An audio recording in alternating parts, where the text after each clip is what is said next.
Hello friends, in this video I will explain the summary of the second lesson of Flamingo. Lesson का नाम है lost spring. Lost spring का author है अनिश जंग। ये lesson बहुत बहुत इंटरेस्टिंग है। वीडियो को अंत तक देखिएगा और सुनिएगा ताकि लेसन को अच्छी तरह समझ सके। लॉस्ट स्प्रिंग लेसन के माध्यम से ऑथर इंडिया के गरीब बच्चों और उनके एक्सप्लॉइटेड चाइल्डहुड की एक पिक्चर हम पाठकों के सामने रखा है। गरीबी और परंपरा और काम का बोझ उन गरीब बच्चों को भविष्य का सपना देखने नहीं देता। उनके इच्छा ही रह जाता है और उनके सपना सपना ही रह जाता है। वे अर्ली चाइल्डहुड यानी कि बचपन का आनंद नहीं ले पाते हैं। Now, let us know the summary of the lesson. The lesson Lost Spring is a story of stolen childhood. The lesson Lost Spring बच्चों का चोरी हुई बचपन का एक स्टोरी है। कुछ लोगों की नित्य दरिद्रता और उनके परंपरा उनके बच्चों को एक एक्सप्लॉइटेड लाइफ जीने को मजबूर करता है। वे बच्चे एक दुष्चक्र में अटक जाते हैं।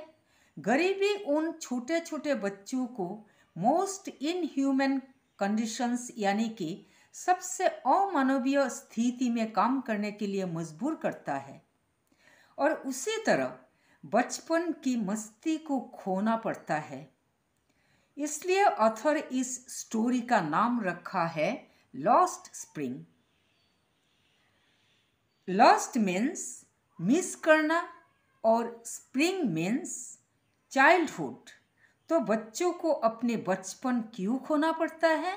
इसके सीधी आंसर है गरीबी के कारण।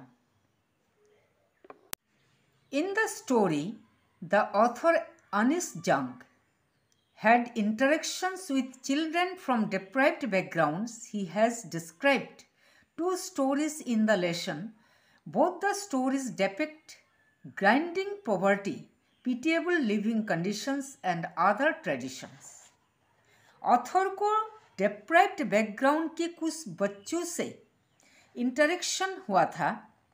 उसमें से दो स्टोरीज ऑथर ने इस लेसन के माध्यम से वर्णन किया है और दोनों स्टोरीज ही बच्चों की कष्टदायक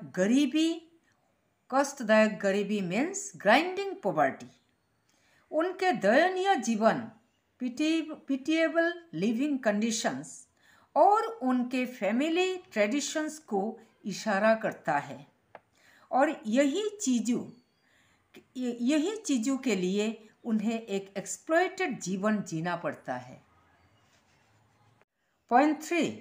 The first interaction was with a rag picker boy. His name was Saheb-e-Alam. He migrated from Dhaka of Bangladesh in 1971 in search of living and lived in Shimapuri in Delhi.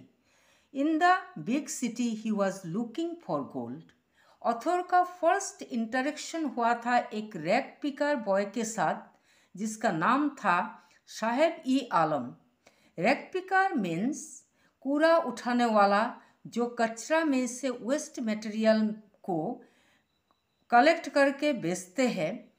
साहेब 1971 में ढाका से दिल्ली शिमापुरी में migrate हुआ था in search of living, क्योंकि कई storms यानी कि तूफानों से उनके परिवार घर नष्ट हो गया था।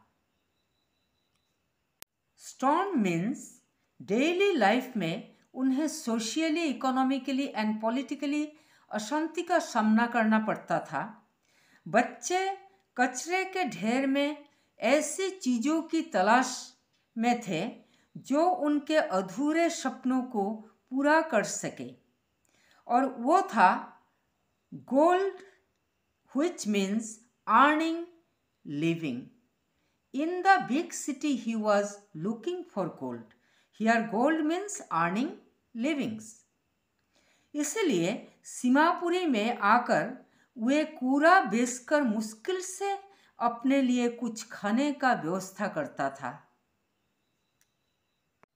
एक दिन ऑथर साहेब को स्टील डिब्बा पकड़े मिल्क बूथ की ओर जाते देखा। साहेब को एक टी स्टॉल में जॉब मिल गया। वहाँ उसे 800 रुपीज़ और पूरे दिन का खाना मिलता था।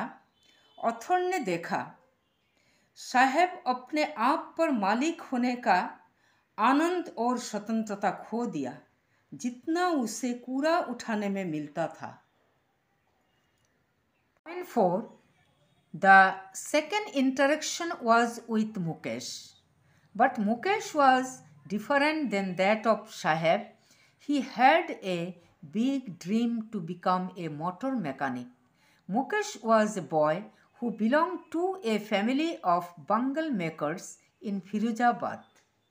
ऑथर का सेकेंड इंटरेक्शन हुआ था मुकेश के साथ, जो फिरोजाबाद में बंगल यानी कि चूड़ी बनाने वाले परिवार से था।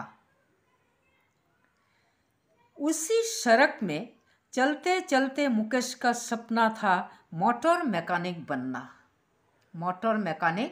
बनना।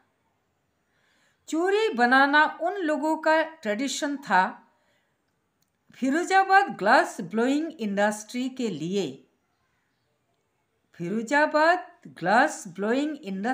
लिए फेमस है।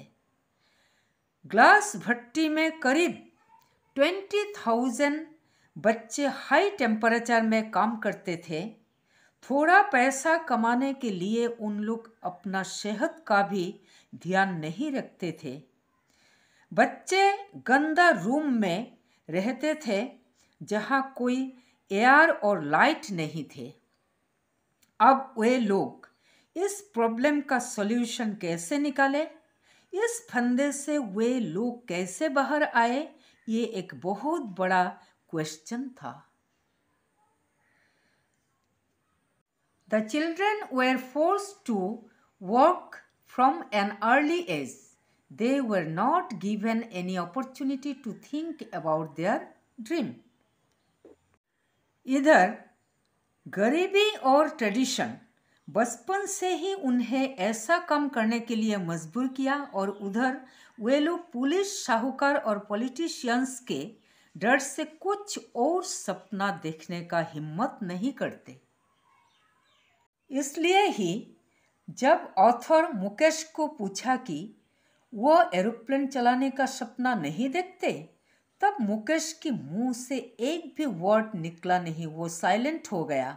शायद मोटर मैकेनिक ही था उसका लिमिटेड सपना। Point 5. Children living in poverty are the victims of faithless politics and bad socio-economic conditions. जो बच्चे गरीबी जीवन जीते हैं उन लोग फेथलेस पॉलिटिक्स और खराब सामाजिक आर्थिक स्थिति का शिकार हो जाते हैं। उन बच्चों को अर्ली एज में ही काम करने के लिए मजबूर किया जाता है।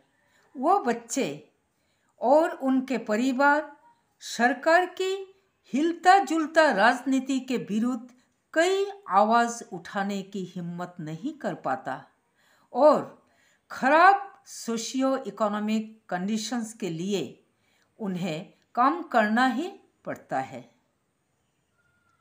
Point 6 में है, The lesson gives us a message that there must be an end to child exploitation and they must be allowed to enjoy the joys of spring. ये लेसन हमें एक मैसेज देता है कि इंडिया के मिलियंस एंड मिलियंस बच्चे अपनी innocent childhood खो देते हैं। ऐसा चाइल्ड एक्सप्लॉयटेशन को रोकना अति आवश्यक है, और तब ही बच्चे अपना बचपन यानी कि स्प्रिंग का आनंद एंजॉय कर पाएगा, और ये संभव होगा जब गरीबी हटेगा। सो फ्रेंड्स, ये था लॉस्ट स्प्रिंग लेसन का समरी। लेसन का क्वेश्चंस आंसर्स आपको डिस्क्रिप्शन बॉक्स में मिल जाएगा। अगर मेरी वीडियोस से आपको कुछ मदद मिल रहा है तो please subscribe, like and share my channel, ताकि नेक्स्ट वीडियोस आपको मिलते रहे।